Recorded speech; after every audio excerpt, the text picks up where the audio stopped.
Hello everyone, मैं हूं गौरव मिश्रा और आपका स्वागत करता हूं मैग्नेट ब्रेन्स के एक बिल्कुल ही नए सेशन के अंदर।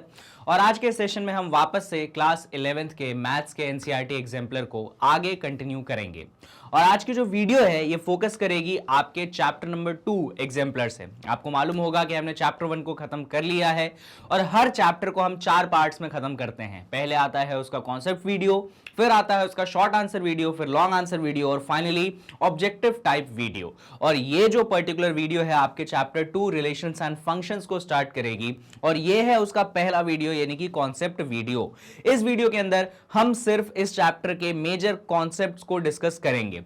मैं कॉन्सेप्ट्स को ब्रीफली डिस्कस करूंगा, बहुत ज्यादा डिटेल में डिस्कस नहीं करने वाला।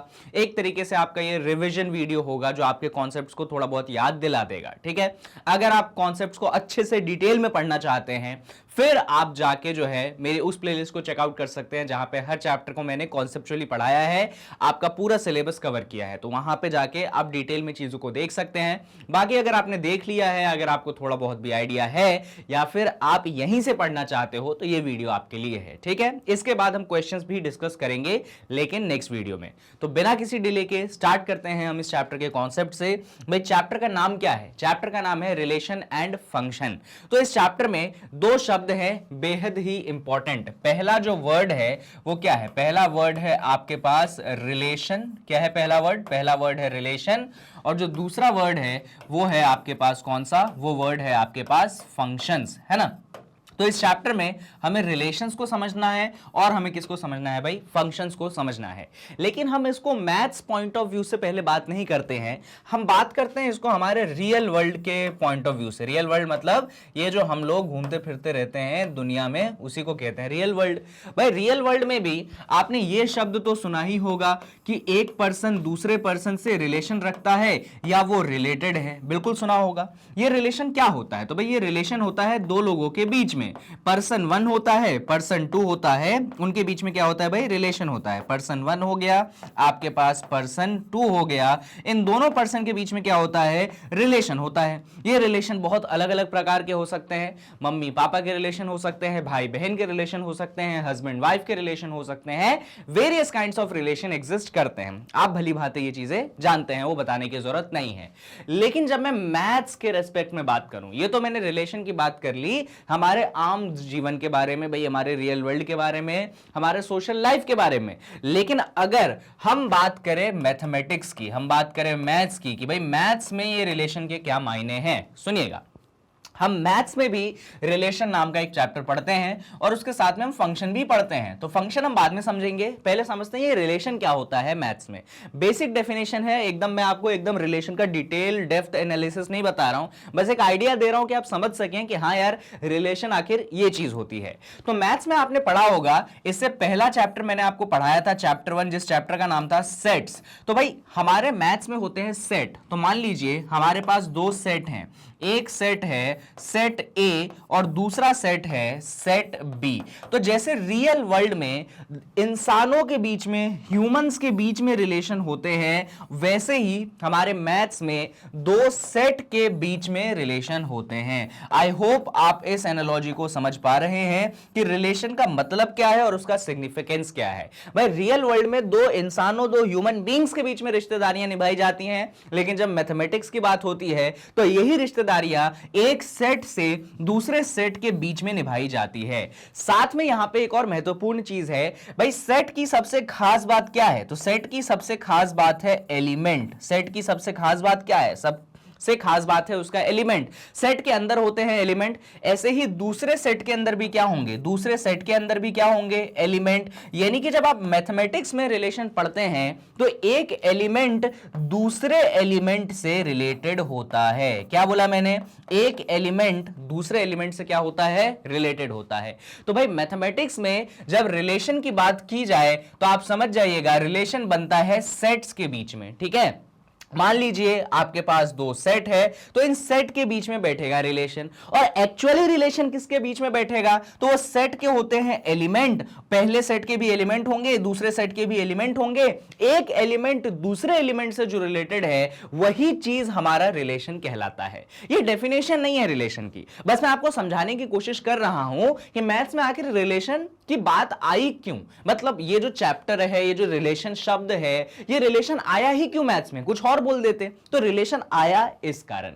अब सर एक और शब्द है यहां पे फंक्शन, तो बच्चों जैसे रियल वर्ल्ड में रिश्तेदारी के कुछ स्पेशल रिश्ते होते हैं, जैसे ब्लड रिलेशन होता है, आपने सुना होगा ना, रिलेशन बहुत टाइप के होते हैं, दोस्त दोस्त भी एक तरीके का रिलेशन है, फ्रेंडशिप भी एक तरीके का रिलेशन है। तो उसमें जैसे रियल वर्ल्ड में बड़ा ही स्पेशल टाइप का रिलेशन होता है। कौन सा स्पेशल टाइप होता है भाई रिलेशन का? Blood relation. कौन से रिलेशन होते हैं आपके? ब्लड रिलेशन, मतलब जिसमें आप समझ ही गए कि ब्लड रिलेशन मुझे समझाने की जरूरत थोड़ी है। देखिए ये कोई ऐसा मतलब वो कॉन्सेप्ट नहीं है जो मतलब किताबों में आपको मिलेगा, ये बस एक एनालॉजी में एक पैटर्न सेट करने की कोशिश कर रहा हूं कि आपको समझा सकूं, आपके दिमाग में बातें बिठा सकूं। जैसे हमारे रियल वर्ल्ड में स्पेशल टाइप के रिलेशन होते हैं ब्लड रिलेशन, वैसे ही हमारे मैथमेटिक्स में बड़े ही स्पेशल टाइप के रिलेशन होते हैं। हमारे मैथमेटिक्स में जो स्पेशल रिलेशन होते हैं हम उनको बुलाते हैं फंक्शंस। क्या बुलाते हैं उनको बच्चों? हम उनको बुलाते हैं फंक्शन। तो जो फंक्शन है ना, जो दूसरा शब्द मैंने इस्तेमाल किया है, ये भी एक रिलेशन है, लेकिन ये एक स्पेशल रिलेशन है। जैसे रियल वर्ल्ड में हमारे स्पेशल रिलेशन होते हैं ब्लड रिलेशन, मम्मी पापा के रिश्ते, भाई बहन के रिश्ते, बड़े स्पेशल रिलेशन होते हैं, अटूट रिश्ते होते हैं। वैसे ही हमारे मैथमेटिक्स में जो स्पेशल रिलेशन होते हैं वो होते हैं फंक्शन। और इस चैप्टर का हमारा मुद्दा जो है, हमारा जो पढ़ने का मतलब कह लो एजेंडा है, वो दो चीजों पे है कि हम समझे कि भाई रिलेशन क्या होता है और हम ये समझे कि आखिरकार फंक्शन क्या होता है। अगर हमने इन दोनों चीजों को समझ लिया कि भाई रिलेशन क्या है, फंक्शन क्या है, तो हमारी मैथ्स का जो जीवन है बड़ा ही आसान हो जाएगा। क्योंकि रिलेशन फंक्शन एक ऐसा टॉपिक है, एक ऐसा चैप्टर है जो मैथ्स का एकदम फंडामेंटल है। भाई 11th 12th में अब आप इतने सारे चैप्टर्स पढ़ेंगे, बहुत सारे चैप्टर्स हैं, बहुत सारे कॉन्सेप्ट्स हैं, बहुत सारी बातें हैं, लेकिन सभी बातों में दो बातें आपको हर बार कॉमन मिलेगी, वो मिलेगा रिलेशन और वो मिलेगा फंक्शन।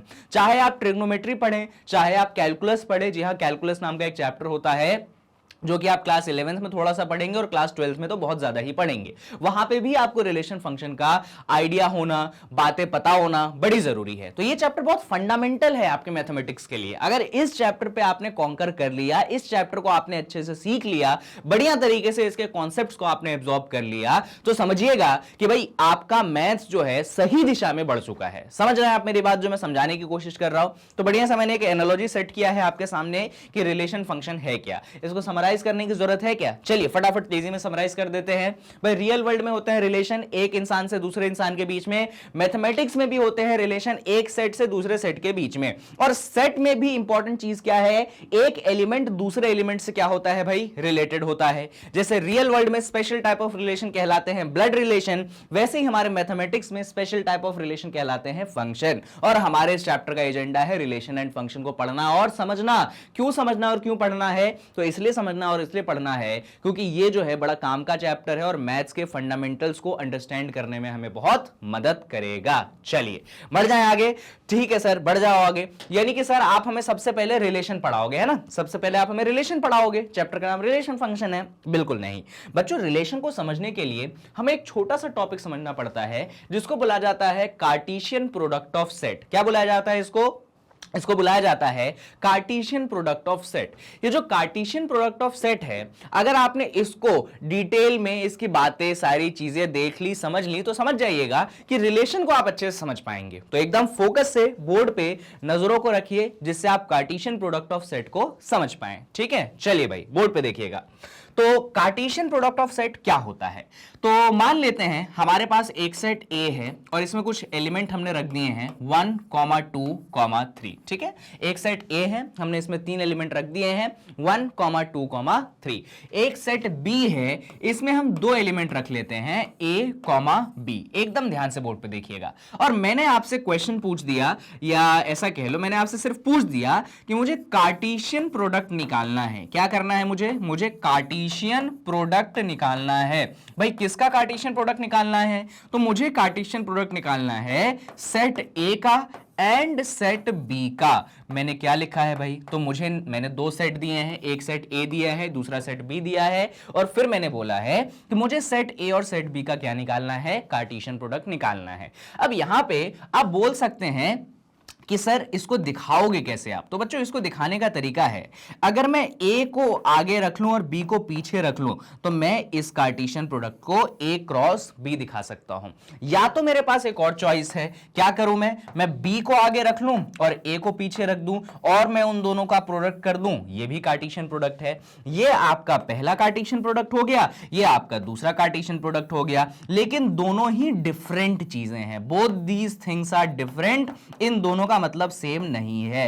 हो सकता है कि आप सोचे कि सर जैसे 2 3 6 होता है और 3 2 6 होता है, ये तो सेम होता है, ऐसे ही सर ए क्रॉस बी और बी क्रॉस ए भी सेम होना चाहिए। तो ये आपका कॉन्सेप्ट गलत है। ये दोनों ही चीजें क्या होती है? डिफरेंट होती है। कैसे डिफरेंट होती है, क्या अंतर आता है, क्या बातें होती हैं, वो मैं थोड़ी देर बाद समझाऊंगा। अभी आप समझो कि कार्टेशियन प्रोडक्ट को दिखाते कैसे हैं। मान लीजिए एक सेट ए था, दूसरा सेट बी था, तो इन दोनों का कार्टेशियन प्रोडक्ट मैं कैसे दिखाऊंगा? ए क्रॉस बी से दिखाऊंगा, या तो मैं बी क्रॉस ए से दिखाऊंगा। वो डिपेंड करता है कि क्वेश्चन में मुझसे कौन सा कार्टेशियन प्रोडक्ट निकालने को बोला गया है, ये निकालने को बोला गया है या ये निकालने को बोला गया है। और दूसरी महत्वपूर्ण बात, भाई ये दोनों डिफरेंट चीजें हैं, सेम चीजें नहीं है। कैसे डिफरेंट है वो अपन थोड़ी देर में देखते हैं। चलिए भाई आगे बढ़ते हैं। तो सर ऐसा करिए, आप हमें ए क्रॉस बी ये निकाल के दिखा दीजिए कि भाई इसका मतलब क्या है, और आप हमें ये भी समझाइएगा कि सर इसको कार्टेशियन क्यों बोला जाता है। मतलब बहुत दुनिया में बहुत सारे नाम हैं, इसको सिर्फ कार्टेशियन ही क्यों बोला जाता है? इसके पीछे भी एक रीजनिंग है, इसके पीछे भी एक लॉजिक है, वो भी मैं आपको समझाता हूं थोड़ी देर बाद। चलिए देखिएगा। हाँ सर, ए क्रॉस बी आप निकालना चाहते हो। देखो बच्चों, देखो ध्यान से देखो, ए आगे है बी पीछे है, दिस इज वेरी इंपॉर्टेंट। हमने ए वाला सेट लिख लिया ऊपर, तो ए वाला सेट क्या है? 1, 2, 3, और हमने बी वाला सेट लिख लिया नीचे, वो क्या है भाई? वो है ए बी। मैं जैसे इसका प्रोडक्ट निकालूंगा ना, आप खुद ब खुद समझ जाओगे कि निकालते कैसे हैं। मैंने लिख दिया भाई यहां पे ए क्रॉस बी, ठीक है सर, आपने लिख दिया। अब देखो जरा इसके एलिमेंट्स, देखिए ए क्रॉस बी जो है ना बच्चों, ये भी एक सेट है, याद रखिएगा। ए क्रॉस बी भी क्या है? ये भी बनता है एक सेट, यानी कि जो Cartesian product of two sets होता है, इसका फाइनल आंसर भी क्या आता है? सेट आता है। तो कई बार एमसीक्यू में ये भी पूछ लिया जाता है कि Cartesian product of two set is what, तो आप बोलोगे कि भाई जब दो सेट का कार्टेशियन प्रोडक्ट आप निकालोगे फिर भी क्या बनेगा? फिर भी एक सेट बनेगा। तो जब सेट बनेगा तो क्लोज्ड किसके अंदर होगा भाई? कर्ली ब्रेसेस के अंदर होगा। तो देखो मैंने कर्ली ब्रेसेस बना लिया, एलिमेंट्स लिख दूंगा और क्लोज भी किससे कर दूंगा? कर्ली ब्रेसेस से कर दूंगा। अब सर एलिमेंट्स कैसे लिखोगे? तो कार्टेशियन प्रोडक्ट के जो एलिमेंट्स होते हैं वो होते हैं ऑर्डर्ड पेयर। कार्टेशियन प्रोडक्ट के जो एलिमेंट्स होते हैं वो होते हैं ऑर्डर्ड पेयर। क्या होते हैं बच्चों, जल्दी बताओ? वो होते हैं ऑर्डर्ड पेयर। ऑर्डर्ड पेयर, ये शब्द सर हमने कभी और सुना है। हाँ जी, आपने सुना है। आपने एक चैप्टर पढ़ा था बहुत सालों पहले, उस चैप्टर का नाम था, कहां लिखूं भाई? मैं इधर लिख देता हूं, रुक जाओ, यहां पे लिख देते हैं। सुनो सुनो सुनो, ध्यान से सुनो भाई, बड़ा इंपॉर्टेंट है। हाँ सर, क्या बोल रहे थे? हमने एक शब्द सुना है। हाँ, आपने एक शब्द सुना है। कौन सा शब्द सुना है सर? हमने सुना है एक शब्द बच्चों, ऑर्डर्ड पेयर। हाँ सर, सुना तो लग रहा है ऑर्डर्ड पेयर। ये हमने सुना था एक दूसरा चैप्टर, जिस चैप्टर को बोला जाता था कोऑर्डिनेट ज्योमेट्री। अगर आपको याद होगा तो क्लास 10th में चैप्टर 7 था और क्लास 9th में चैप्टर 3 था, और क्लास 11th में भी है वो चैप्टर, ठीक है? तो ऐसा नहीं है कि चला गया, अभी है। तो हमने क्लास 10th में, क्लास 9th में हमने ऑर्डर्ड पेयर का नाम का शब्द सुना था, और वो था कोऑर्डिनेट ज्योमेट्री में। और सर ऑर्डर्ड पेयर से मुझे याद आया कि हमारे पास एक्स एक्सिस होती थी, वाई एक्सिस होती थी, और कोई पॉइंट होता था मान लीजिए, तो पॉइंट का कोऑर्डिनेट हम लिखते थे एक्स कॉमा वाई। इसको बुलाते थे सर हम क्या? Ordered pair. बिल्कुल सही पकड़ा है आपने, इसको आप क्या बुलाते थे? Ordered pair. और इसमें अब मैं ये एब्सिसा कहता है, ये ऑर्डिनेट कहलाता है, ये सब क्या बताऊं? तो ये शब्द आपने सुना है। अच्छा, आपको ये मालूम है ये जो एक्स और वाई सिस्टम, इस सिस्टम को क्या बोला जाता था? हाँ सर, आपने ही सिखाया था हमें। इस सिस्टम को बोला जाता था कार्टेशियन सिस्टम या कार्टेशियन कोऑर्डिनेट सिस्टम। याद आया? इस सिस्टम को क्या बोला जाता था? इस सिस्टम को बोला जाता था कार्टेशियन सिस्टम। और यहां पे भी जब हम दो सेट का कह लो कार्टेशियन प्रोडक्ट निकालते हैं तो उसके एलिमेंट्स क्या होते हैं भाई, उसके एलिमेंट्स होते हैं ऑर्डर्ड पेयर। और ये ऑर्डर्ड पेयर हमने कहां पे पढ़ा था, हमने पढ़ा था ये कार्टेशियन सिस्टम में। ऑर्डर्ड पेयर हमने कहां पढ़ा था भाई, ऑर्डर्ड पेयर हमने पढ़ा था कार्टेशियन सिस्टम में। और क्योंकि हमने ये ऑर्डर्ड पेयर का कॉन्सेप्ट पढ़ा था कार्टेशियन सिस्टम में, इसीलिए इस प्रोडक्ट को भी क्या बोला जाता है, कार्टेशियन प्रोडक्ट ऑफ सेट्स। इसीलिए इस प्रोडक्ट को क्या बोला जाता है, कार्टेशियन प्रोडक्ट ऑफ सेट। बात समझिए, आपको रीजन मालूम होना चाहिए कि किसको क्यों कैसे बोला जाता है, ऐसे नाम नहीं रख दिया, कुछ रीजनिंग है। ये जब रीजनिंग आप समझ जाएंगे ना, फिर कॉन्सेप्ट्स दिमाग में खुद ब खुद बैठते चले जाएंगे, फिर आपको बैठ के बार बार उसको याद करने की जरूरत नहीं पड़ेगी। तो भाई क्यों बोला जाता है कार्टेशियन प्रोडक्ट ऑफ सेट, तो जब हम दो सेट को ऐसे मल्टीप्लाई करते हैं तो एक्चुअली उसके जो एलिमेंट होते हैं वो एलिमेंट किस रूप में आते हैं, ऑर्डर्ड पेयर के रूप में आते हैं। और हम 9th 10th हमेशा से पढ़ते आए हैं कि जब एलिमेंट ऑर्डर्ड पेयर में आते हैं तो वो हमने पढ़ा था कार्टेशियन कोऑर्डिनेट सिस्टम में। तो क्योंकि उस सिस्टम का नाम था कार्टेशियन सिस्टम, इसीलिए यहां पे प्रोडक्ट का नाम क्या रखा दिया जाता है, कार्टेशियन प्रोडक्ट ऑफ सेट। ठीक है सर, ये सब कहानी समझ में आ गई। सर आप मुद्दे पे तो आओ, आप हमें ये तो बताओ कि कार्टेशियन प्रोडक्ट होता क्या है। चलो भाई देखो, यहां पे ध्यान रखना, ए आगे है बी पीछे है, तो ए का एलिमेंट आगे आएगा, बी का एलिमेंट पीछे आएगा। ये बात तो समझ में आई भाई। ए क्रॉस बी लिखा है ना मैंने, तो जितने भी एलिमेंट्स होंगे ऑर्डर्ड पेयर में होंगे। अच्छा ऑर्डर्ड पेयर कैसे दिखाते हैं, तो सर ऑर्डर्ड पेयर ऐसे दो ब्रैकेट में दिखाते हैं। हम यहां पे एलिमेंट आगे एक एलिमेंट लिखते हैं, पीछे एक एलिमेंट लिखते हैं और बीच में क्या लगा देते हैं, कॉमा लगा देते हैं। अरे यही होता है ना ऑर्डर्ड पेयर। देखो ना यहाँ पे हमने एक ऐसा वाला ब्रैकेट बनाया, एक एलिमेंट आगे लिखा, कॉमा लगाया और दूसरा एलिमेंट पीछे लिखा।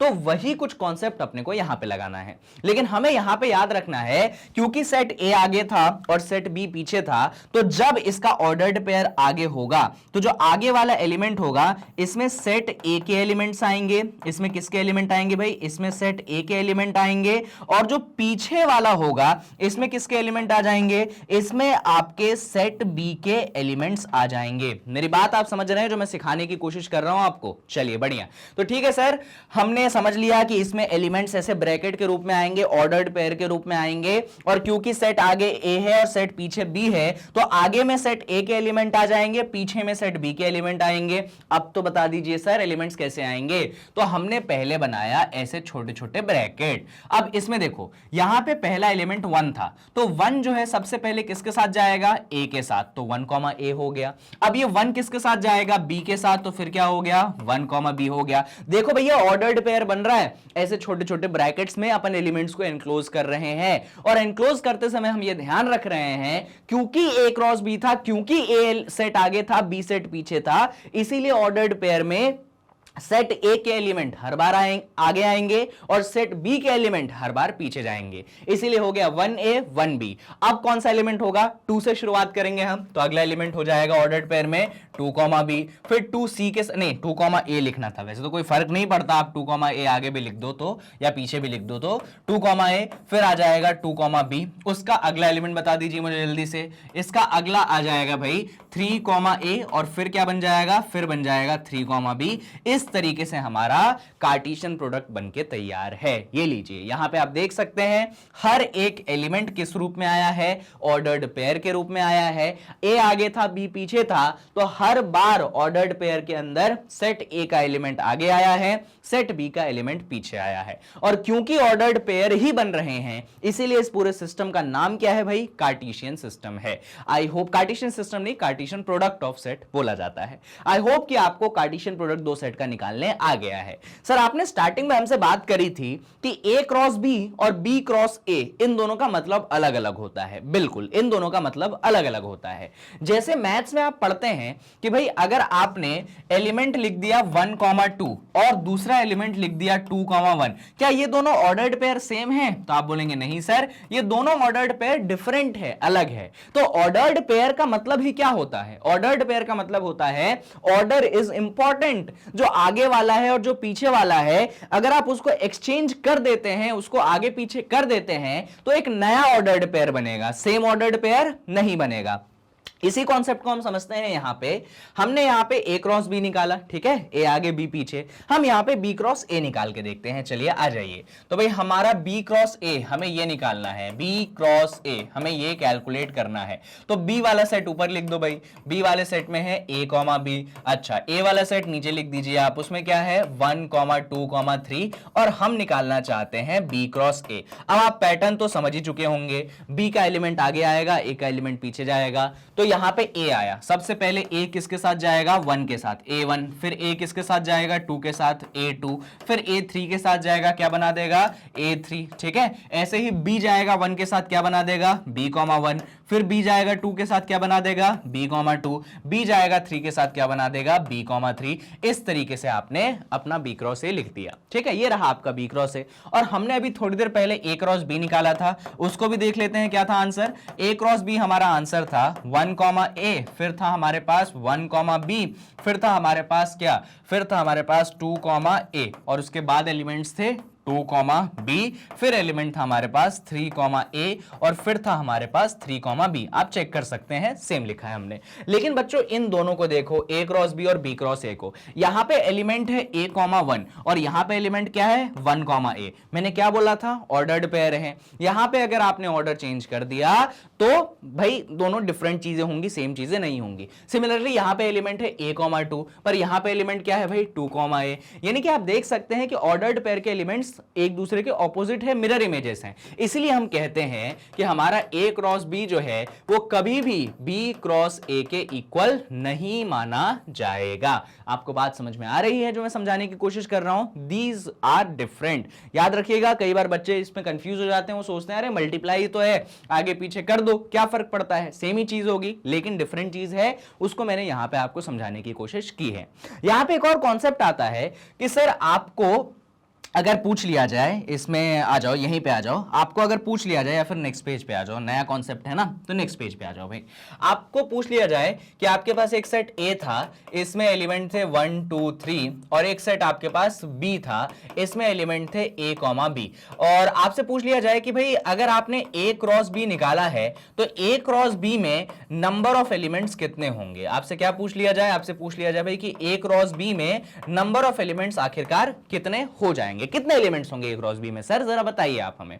तो आप बोलेंगे ठीक है, तो बड़ा आसान काम है, मैं A क्रॉस B को क्या कर लेता हूं, सॉल्व कर लेता हूं। तो भाई जब मैं सॉल्व करूंगा मतलब उसको मैं ये रोस्टर फॉर्म में एक्सप्रेस कर देता हूं, तो आंसर आ जाएगा 1 A 1 B, फिर आंसर आ जाएगा 2 A, फिर आ जाएगा 2 B, और फिर आ जाएगा 3 A और 3 B। और आपसे पूछ लिया जाए भाई इसमें कितने एलिमेंट्स है, तो आप गिनती गिनेंगे। अच्छा, एक ऑर्डर्ड पेयर को एक एलिमेंट बोला जाता है, ठीक है, दूसरे ऑर्डर्ड पेयर को दूसरा एलिमेंट बोला जाता है। तो ऐसे कितने एलिमेंट है 1 2 3 4 5 6, तो टोटल कितने एलिमेंट है भाई। तो अगर मैं number of elements in A cross B निकालूं तो आंसर आ रहा है यहां पे कितना 6। लेकिन अगर आप इधर ध्यान से देखें, अगर मैं यहां पे number of elements in A निकालूं तो number of elements in A कितना आ गया 3, number of elements in B कितना आ गया 2। तो ये जो 6 है ना, पता है इसको आप कैसे एक्सप्रेस कर सकते हो, आप इसको एक्सप्रेस कर सकते हो 3 × 2। कर सकते हो कि नहीं कर सकते हो, सर बिल्कुल कर सकते हैं। लेकिन सर 3 तो number of elements in A है और 2 तो number of elements in B है। यानी कि हम इसको ऐसा लिख सकते हैं कि number of elements in A cross B is equal to number of elements in A multiplied by number of elements in B। ये बन गया आपका जनरल फॉर्मूला, और ये जनरल फॉर्मूला हर जगह होल्ड होता है जब भी आप दो सेट का कार्टेशियन प्रोडक्ट निकालते हैं। यानी कि आपको A क्रॉस B में नंबर ऑफ एलिमेंट्स चाहिए, तो आप A वाले सेट के नंबर ऑफ एलिमेंट्स को B वाले सेट के नंबर ऑफ एलिमेंट्स में मल्टीप्लाई कर दीजिए, और आपको आपके कार्टेशियन प्रोडक्ट में कितने एलिमेंट्स मिलेंगे ये पता चल जाएगा। क्लियर है? इससे जुड़ा एक एग्जांपल कर लो भाई। मान लो आपके पास एक सेट A है, ठीक है, या A की जगह P कर लो। इस P सेट में एलिमेंट हैं 1 2 3 4 5 एंड 6, ठीक है। एक सेट आपके पास Q है, इसमें एलिमेंट है A B C D E F, ठीक, बढ़िया। अब आपको किसी ने पूछ लिया कि भाई हमें नंबर ऑफ एलिमेंट्स बता दो P क्रॉस Q में, तो क्या यहां पे ऐसे कार्टेशियन प्रोडक्ट निकाल के फिर एलिमेंट गिनने जाओगे, कितना समय खराब हो जाएगा भाई। इसमें 6 एलिमेंट है और इसमें भी 6 एलिमेंट है, बहुत परेशान हो जाएंगे। लेकिन हम ये जनरल फॉर्मूला जानते हैं, number of element in P cross Q चाहिए तो इसको हम लिख सकते हैं number of element in P मल्टीप्लाइडेड by number of element in Q। Number of element in P कितने हैं? 6 है सर, और number of element in Q कितने हैं सर? ये भी 6 है, तो 6 6 कितना हो गया? 36 हो गया। तो हम कह सकते हैं कि जब आप कार्टेशियन प्रोडक्ट निकालेंगे तो उसमें कितने ऑर्डर्ड पेयर बनेंगे भाई? उसमें 36 ऑर्डर्ड पेयर बनेंगे। आप ये समझ पा रहे हैं कितने ऑर्डर्ड पेयर बनेंगे भाई? उसमें 36 ऑर्डर्ड पेयर बनेंगे। यहां पे कितने ऑर्डर्ड पेयर बन रहे थे? 6 ऑर्डर्ड पेयर बन रहे थे। यहां पे कितने ऑर्डर्ड पेयर बन रहे थे भाई? यहां पे 6 ऑर्डर्ड पेयर बन रहे थे। आसान था बनाना। अब सोचो इनको मल्टीप्लाई करके 36 ऑर्डर्ड पेयर बनाना है, कितना समय खराब होता, कितना टाइम वेस्ट होता और कितना लंबा चला जाता। इसीलिए ये फॉर्मूला आपकी हेल्प करता है। तो ये था बच्चों अपना पहला टॉपिक इस चैप्टर का, जो था कार्टेशियन प्रोडक्ट ऑफ सेट। मैंने पूरी कोशिश की है कि आपको इस चैप्टर से रिलेटेड, इस टॉपिक से रिलेटेड, इस पर्टिकुलर टॉपिक से रिलेटेड कि कार्टेशियन प्रोडक्ट होता क्या है वो मैं आपको समझा सकूं। अब जब एक बार हमने कार्टेशियन प्रोडक्ट को समझ लिया कि भाई कार्टेशियन प्रोडक्ट होता क्या है, अब हम बढ़ सकते हैं हमारे चैप्टर पे और पहला टॉपिक हम समझ सकते हैं कि भाई रिलेशंस क्या होते हैं। कार्टेशियन प्रोडक्ट बढ़िया तरीके से हमने समझ लिया। अब चलिए समझते हैं कि what do we mean by relations. चलिए भाई अब आते हैं हम कि रिलेशन होता क्या है। अगर मैं रिलेशन का सिंपल सा डेफिनेशन दूं ना आपको, इस चीज को बड़े ही आसानी से और समझदारी से समझिएगा, बहुत काम की चीज है। देखिएगा सिंपल सा डेफिनेशन लेंगे हम मान लेते हैं दो सेट हैं हमारे पास। एक सेट हम मान लेते हैं, जस्ट अ सेकेंड, ये पेन अपन चूज कर लेते हैं। हमारे पास दो सेट है, मान लेते हैं एक सेट हमारे पास A है और दूसरा सेट जो है भाई हमारे पास B है। हम दो सेट मान लेते हैं, एक सेट A है और दूसरा सेट क्या है हमारे पास? B है। हम बनाना चाहते हैं कि रिलेशन, हम क्या बनाना चाहते हैं? हम बनाना चाहते हैं रिलेशन। हम रिलेशन कैसा बनाना चाहते हैं? तो हम रिलेशन बनाना चाहते हैं from set A to set B। क्या लिखा है मैंने? मैं बनाना चाहता हूं एक रिलेशन, कहां से कहां तक भाई? सेट A से किस में रिलेशन बनाना चाहते हैं हम? सेट B में रिलेशन बनाना चाहते हैं। भाई हमारे पास दो सेट थे, सेट A B, ठीक है। मैं बनाना चाहता हूं एक रिलेशन, कहां से कहां तक बनाना चाहता हूं? सेट A से लेकर सेट B तक में रिलेशन बनाना चाहता हूं। बात समझ में आ रही है आपको? अब देखिए कैसे बनाएंगे सर और इसको कैसे दिखाएंगे। तो रिलेशन भाई क्या है? रिलेशन एक सेट है, तो सेट का कुछ नाम तो रखना पड़ेगा। तो मान लेता हूं कि मैंने रिलेशन का नाम रख दिया है R। रिलेशन के सेट को मैं किससे दिखाता हूं? R। हर बार जरूरी नहीं है कि आप R से दिखाएं, आप R1, R2, R3 या कोई और भी सिंबल या कोई और भी कैपिटल लेटर आप इस्तेमाल कर सकते हैं। मैंने अभी R से दिखाया है। तो मेरा जो रिलेशन R है, मेरा जो रिलेशन R है, ये कहां से कहां तक है भाई? A से B में है। तो मैं ऐसा डॉट बनाऊंगा, ऐसे दो सेमीकोलन या कोलन जो भी इसको कहते हैं। कहां से कहां तक है? सेट A से सेट B में। तो मैं ऐसा लिखूंगा कि भाई ये A से लेकर कहां तक है? B में है। ये होता है तरीका दिखाने का कि रिलेशन है कहां से कहां तक, सेट A से लेकर सेट B में है। अच्छा तो सर ये B से A में भी रिलेशन हो सकता है क्या? बिल्कुल बच्चों, ये बड़ा इंपॉर्टेंट है कि रिलेशन कहां से कहां तक है। अभी मेरा रिलेशन जो है A से B में है, A आगे है B पीछे है। मैं इसको ऐसा भी दिखा सकता हूं, मान लीजिए मैंने एक दूसरा रिलेशन बनाया। मैंने क्या बनाया? मैंने एक दूसरा रिलेशन बनाया और इस रिलेशन का नाम मैंने रख दिया है R1। इस रिलेशन का नाम क्या रख दिया मैंने? R1। लेकिन ये जो R1 है, मैं इसको बनाना चाहता हूं B सेट से A सेट में, तो B आगे आएगा और A पीछे आएगा। These two things are different। वापस से ये और ये अलग चीज है भाई। ये रिलेशन A से B में है और ये R1 रिलेशन B से A में है। ठीक है सर, होता क्या है? डेफिनेशन क्या है? तो सुनिए भाई, अगर कोई रिलेशन A से B में है और अगर मैं इसको डिफाइन करना चाहता हूं तो याद रखिएगा R is a subset, R is a subset of A cross B।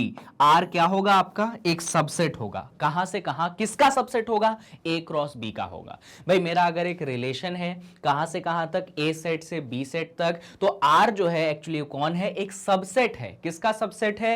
A cross B का सबसेट है। यानी अगर इसको मैं, ये तो मैंने शब्दों में लिख दिया, मैं अगर मैथमेटिकली इसको लिखना चाहूं तो मैं ऐसा लिखूंगा कि भाई R is a subset of A cross B। ये इस तरीके से लिखा जाता है। इसको यहां पे इक्वल भी लिख सकते हो कि भाई वो A क्रॉस B के इक्वल भी हो जाए। ठीक है, दोनों ही चीजें चल जाएंगी। यहां पे भी हमने रिलेशन R1 बनाया है। ये R1 हमने कहां से कहां तक बनाया है? B से A तक। जब हमारा रिलेशन आर ए से बी में था तो आर जो था वो सबसेट था ए क्रॉस बी का। अब यहां पे हमारा आर वन बी से ए में है, यानी कि हमारा आर वन जो है वो क्या होगा, वो सबसेट होगा। किसका सबसेट होगा, बी क्रॉस ए का सबसेट होगा। और मैं आपको पहले ही बता चुका हूं कि ए क्रॉस बी और बी क्रॉस ए अलग अलग चीजें हैं, इसीलिए रिलेशन आर जो कि ए से बी में है और रिलेशन आर वन जो कि बी से ए में है, ये दोनों चीजें भी क्या हो गई, अलग अलग चीजें हो गई। सर ये तो आपने डिफाइन विफाइन कर दिया हमको, लेकिन बात समझ में नहीं आई कि आप कहना क्या चाहते हैं। तो थोड़ा सा आप डिटेल में हमें समझाइए कि आप इस रिलेशन से हमें आप समझा क्या रहे हैं, है ना। बिल्कुल सही बात है आपकी। चलिए जरा आपको हम डिटेल में समझाते हैं कि मैं एक्चुअली इसमें क्या बातें आपसे कर रहा हूं। एकदम बोर्ड पे ध्यान से देखिएगा, एक एग्जांपल लेके मैं आपको समझाता हूं। समझा दे एक एग्जांपल लेके। चलिए सर समझाइए। ठीक है भाई, तो एक सेट ए ले लेते हैं हमने ए सेट ले लिया है, नंबर्स ले लेते हैं, फॉर एग्जाम्पल 1, फिर ले लेते हैं 2, फिर 3, फिर 4, फिर 5 और फिर ले लेते हैं हम 6। ऐसे हमने कुछ नंबर्स ले लिए। ठीक है, हम एक सेट बी ले लेते हैं, इसमें थोड़े से एलिमेंट्स कम कर दूं, ये ज्यादा एलिमेंट हो जाएंगे, 4 तक ही रखते हैं। ठीक है, एलिमेंट 4 तक ही रखते हैं जिसे समझ सकें। एक सेट हम बी ले लेते हैं, बी सेट हमने ले लिया है कुछ ऐसा, या फिर इसको थोड़ा सा और छोटा कर दें, चलो इतना ही रहना। तो बी सेट हमने ले लिया है ऐसा, इसमें 1 है, इसमें 2 है, फिर इसमें 4 है, फिर इसमें फॉर एग्जाम्पल 5 है, फॉर एग्जाम्पल इसमें अगला एलिमेंट 9 है, और फिर एक एलिमेंट जो है आपके पास 16 है। ये आपके एलिमेंट्स हो गए, सेट ए हो गया, और आपके पास क्या हो गया, सेट बी हो गया। बच्चों इसको थोड़ा सा और छोटा कर दो, अपने को इसको समझना है ना, तो समझने के लिए कुछ एलिमेंट्स हमें कम करने पड़ेंगे। तो 1 2 ले लो, और इसमें 3 ले लो, 4 ले लो, और 9 ले लो, इतने एलिमेंट्स रखो। ठीक है, एक सेट ए ले लिया और दूसरा सेट मैंने क्या ले लिया, बी ले लिया।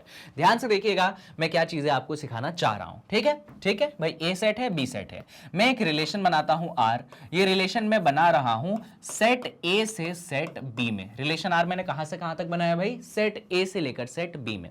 अब रिलेशन को मैंने आपको बताया था कि अगर रिलेशन आर होगा तो ये क्या होगा भाई, ये सबसेट होगा। किसका सबसेट होगा, ए क्रॉस बी का सबसेट होगा। यानी कि हमें कहीं ना कहीं ए क्रॉस बी निकाल के देखना पड़ेगा, तो वो हम निकालेंगे थोड़ी देर बाद।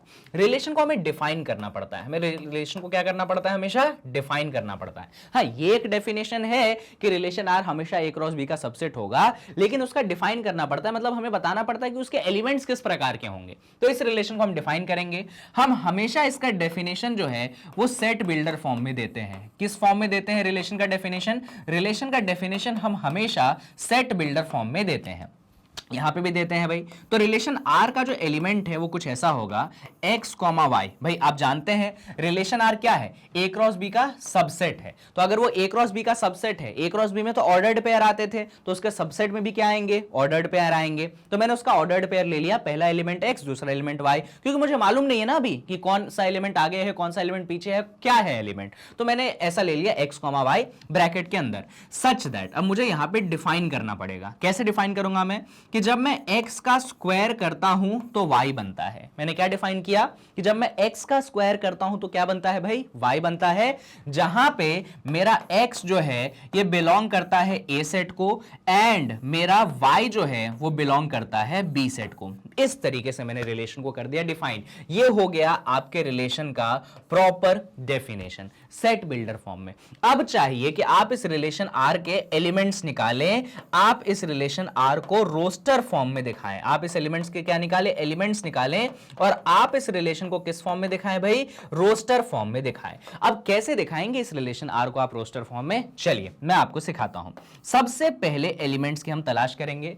भाई इस रिलेशन को हम समझते हैं, इस रिलेशन का मतलब यह है कि इसमें कोई सा भी ऑर्डर्ड पेयर होगा तो उसका जो पहला एलिमेंट है अगर मैं उसको स्क्वायर करता हूं तो मुझे y मिलता है। जहां पे जो पहला एलिमेंट है वो a सेट को बिलोंग करना चाहिए, और जो दूसरा एलिमेंट है वो b सेट को बिलोंग करना चाहिए। समझ रहे हैं आप, यानी कि जो सबसे पहला ऑर्डर्ड पेयर है वो आएगा 1, 1। सर 1, 1 कैसे आएगा, अरे सर 1 का स्क्वायर किया तो क्या बनेगा, 1 बनेगा कि नहीं बनेगा, सर बनेगा, बिल्कुल सही बात है आपकी। जो दूसरा एलिमेंट है वो आएगा 2, 4। सर कैसे 2, 4, देखिए भाई आगे के एलिमेंट को स्क्वायर करके पीछे का एलिमेंट, तो यहां से अपन ने 2 उठा लिया, यहां से अपन ने 4 उठा लिया, तो 2 का स्क्वायर किया तो क्या बन गया, 4 बन गया। अच्छा ऐसा ही अगला एलिमेंट आएगा 3, 9। 3 का स्क्वायर किया क्या बन गया 9 बन गया। ये बन गया अपना बढ़िया सा रोस्टर फॉर्म में रिलेशन। अब इधर एलिमेंट्स देखिए, 1 का स्क्वायर करके 1 तो 1,1, 2 का स्क्वायर करके 4 तो 2,4, 3 का स्क्वायर करके 9 तो 3,9। अब यहां पे मैंने क्या बोला था, ये तो मैंने रिलेशन आर के एलिमेंट्स दिखा दिए, मैंने इसको रोस्टर फॉर्म में दिखा दिया। अब जरा इस रिलेशन को, इस बात को चेक कर ले अपन कि हमारा जो आर है क्या वो ए क्रॉस बी का सबसेट है कि नहीं है। चलिए चेक करते हैं। तो इसके लिए हमें ए क्रॉस बी निकालना पड़ेगा। हाँ भाई, ए क्रॉस बी हमें निकालना पड़ेगा। चलो निकाल लेते हैं, तेजी से निकाल लेते हैं। ए क्रॉस बी बड़ा सिंपल काम है भाई, आप जानते हैं 1,1 बनेगा, 1,2 बनेगा, 1,3 बनेगा, 1,4 बनेगा, फिर 1, क्या बन जाएगा 9 बन जाएगा। ये आपके एलिमेंट्स आ गए।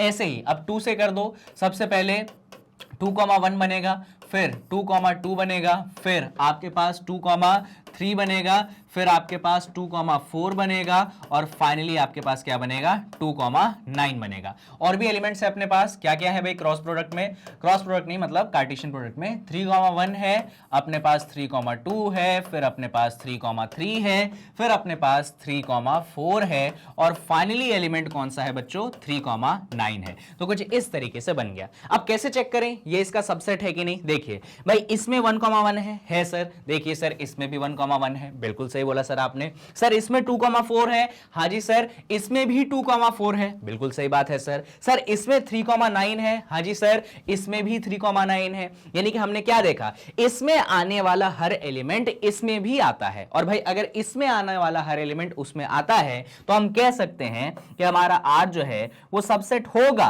किसका सबसेट होगा भाई, ए क्रॉस बी का सबसेट होगा। तो कुछ इस तरीके से हमने अपने रिजल्ट को वेरीफाई कर लिया, हमने अपने रिलेशन को दिखाया। तो हमारे पास दो सेट थे, एक सेट ए था, दूसरा सेट बी था। हम रिलेशन डिफाइन करना चाहते थे ए से बी में, और हम ये प्रॉपर्टी जानते हैं कि अगर हम रिलेशन डिफाइन कर रहे हैं ए से बी में तो हमारा जो रिलेशन आर है वो एक सबसेट होना चाहिए ए क्रॉस बी का, क्रॉस मत बोलो, Cartesian product of A and B का। तो उसके लिए हमने रिलेशन को डिफाइन किया। सेट बिल्डर फॉर्म में हमेशा डेफिनेशन होता, और डेफिनेशन ऐसे था कि भाई रिलेशन आर इसका सबसेट है, ये ए आपका कार्टेशियन प्रोडक्ट का सबसेट है। तो कार्टेशियन प्रोडक्ट में एलिमेंट्स ऑर्डर्ड पेयर में लिखे जाते हैं, तो रिलेशन आर में भी एलिमेंट्स ऑर्डर्ड पेयर में लिखे जाएंगे। तो मैंने लिख दिया ब्रैकेट के अंदर x, y। और ऑर्डर्ड पेयर का रूल क्या था, रूल ये था कि जब पहले एलिमेंट का स्क्वायर करते हैं तो क्या बनता है y बनता है, जहां पे x जो है बिलोंग करता है a को, y जो है बिलोंग करता है b को, यह आपको मेंशन करना पड़ेगा। फिर मैंने इस सेट बिल्डर फॉर्म को रोस्टर फॉर्म में कन्वर्ट किया। मैंने ऐसे एलिमेंट्स की तलाश की जो इस पर्टिकुलर, ये जो आपका पर्टिकुलर कंडीशन है, इस पर्टिकुलर कंडीशन को सेटिस्फाई करे।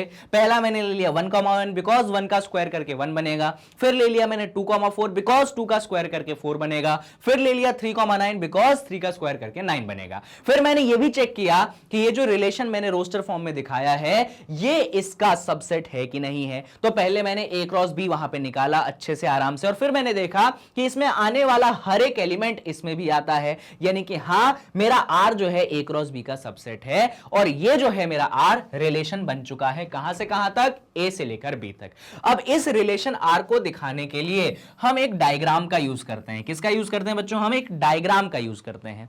ये बड़ा शानदार डायग्राम है जो चीजें आपको क्लियर कर देगा। हम यहां पे पहले ए सेट बनाएंगे भाई। तो ए सेट हमारे पास क्या क्या है, ए सेट में एलिमेंट है हमारे पास 1 है, 2 है और 3 है। फिर हम यहां पे बी सेट बनाएंगे। जरा बी सेट के एलिमेंट्स बताइए। बी में आपके पास एलिमेंट है 1 है, 2 है, 3 है, 4 है, और क्या है भाई आपके पास 9 है। देखिएगा तरीके से 1 किससे रिलेटेड है, 1 से। 1 किससे रिलेटेड है, 1 से, तो ऐसे 1 से तीर निकला और 1 में गया।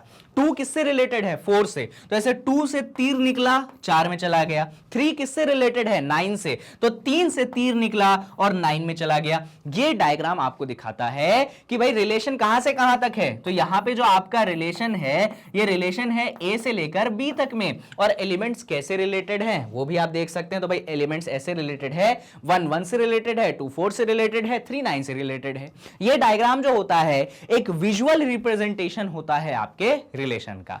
अब रिलेशन में आप 3 चीजें और पढ़ते हैं, सुनिएगा। रिलेशन में 3 चीजें आप और पढ़ते हैं। सबसे पहले आप पढ़ते हैं डोमेन। क्या पढ़ते हैं आप, डोमेन। फिर आप पढ़ते हैं रेंज। फिर आप क्या पढ़ते हैं भाई, फिर आप पढ़ते हैं रेंज, और फिर आप पढ़ते हैं कोडोमेन। रिलेशन में 3 शब्द आपने आपने सुने होंगे, डोमेन, रेंज एंड कोडोमेन। चलिए सर आप हमें समझाइए। देखिए डोमेन का अगर मैं डेफिनेशन दूं, यहां पे फोकस करिएगा, जो आपका रोस्टर फॉर्म है उस पर फोकस करिएगा। डोमेन का मतलब होता है कि सर ये जो आपने रिलेशन बनाया है, ये जो रिलेशन आपने बनाया है, इसमें ऑर्डर्ड पेयर के फर्स्ट एलिमेंट, मैंने क्या बोला, डोमेन का मतलब होता है कि जो हमने रिलेशन बनाया है उसमें जो ऑर्डर्ड पेयर हैं, उसमें जो ऑर्डर्ड पेयर हैं उनके कौन से एलिमेंट, फर्स्ट वाले एलिमेंट। जो हमने रिलेशन बनाया है उसमें जो ऑर्डर्ड पेयर हैं उनके कौन से एलिमेंट्स, फर्स्ट एलिमेंट। देखो जरा कौन कौन एलिमेंट है भाई, फर्स्ट 1 है, 2 है, 3 है। क्या है देखो ना, 1 है, 2 है, 3 है, तो ये 1 2 3 क्या बना देंगे, डोमेन। डोमेन भी एक सेट होता है, यानी कि आप ऐसा बनाएंगे करली ब्रेसेस 1 2 3, या आप क्या क्या बन जाएगा भाई, डोमेन बन जाएगा।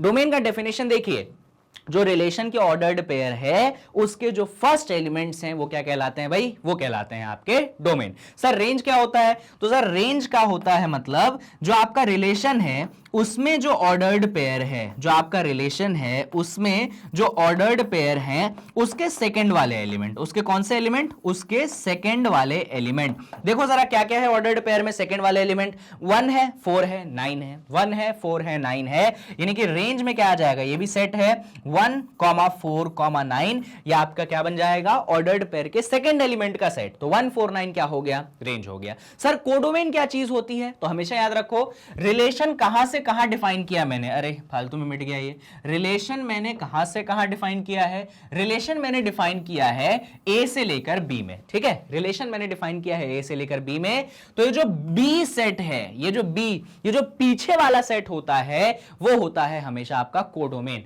तो ये हमेशा याद रखिएगा, रिलेशन जहां से जहां पे डिफाइंड है, जो पीछे वाला सेट होता है जिसमें रिलेशन डिफाइन है वो क्या होता है आपका कोडोमेन। यानी कि यहां पे जो आपका कोडोमेन है कौन सा सेट हो जाएगा, बी वाला सेट आपका कोडोमेन हो जाएगा। और उसमें एलिमेंट्स क्या है, उसमें एलिमेंट है 1 2 3 4 एंड 9, ये बन गया आपका कोडोमेन।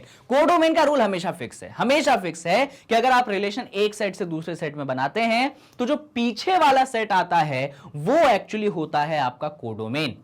तो कोडोमेन क्या बनेगा, 1 2 3 4 9 का सेट बढ़िया बन जाएगा। डोमेन क्या होता है, तो जो ऑर्डर्ड पेयर होता है उसमें फर्स्ट वाले एलिमेंट्स को डोमेन बुलाते हैं। रेंज क्या होता है, तो जो ऑर्डर्ड पेयर होता है उसमें सेकंड वाले एलिमेंट्स को रेंज बुलाते हैं। और कोडोमेन क्या होता है, रिलेशन जिस सेट से जिस सेट में डिफाइंड है उसमें जो पीछे वाला सेट है वो हमारा कहलाता है कोडोमेन। तो यहां पे मैंने आपको रिलेशन का जो कह लीजिए सारी बातें हैं शॉर्ट में समझाने की कोशिश की है, एक बार समराइज कर देता हूं।